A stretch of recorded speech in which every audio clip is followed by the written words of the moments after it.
بسم اللہ الرحمن الرحیم دیباچہ طبع چہارم سیرت النبی صلی اللہ علیہ وسلم جلد اول۔ سیرت النبی صلی اللہ علیہ وسلم کے سلسلے کو اللہ تعالیٰ نے جو مقبولیت بخشی وہ مصنف اور جامعہ دونوں کے لیے بڑی نعمت ہے، جس پر اللہ تعالیٰ کا ہزار ہزار شکر ہے۔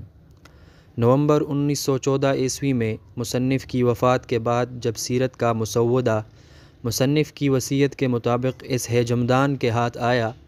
تو اس عقیدت کی بنا پر جو ایک شاگرد کو اپنے استاد سے ہونی چاہیے، استاد کے مسودے پر انگلی رکھتے ہوئے بھی ڈر معلوم ہوتا تھا۔ اگر کبھی بضرورت ایسی گستاخی کرنی پڑتی تھی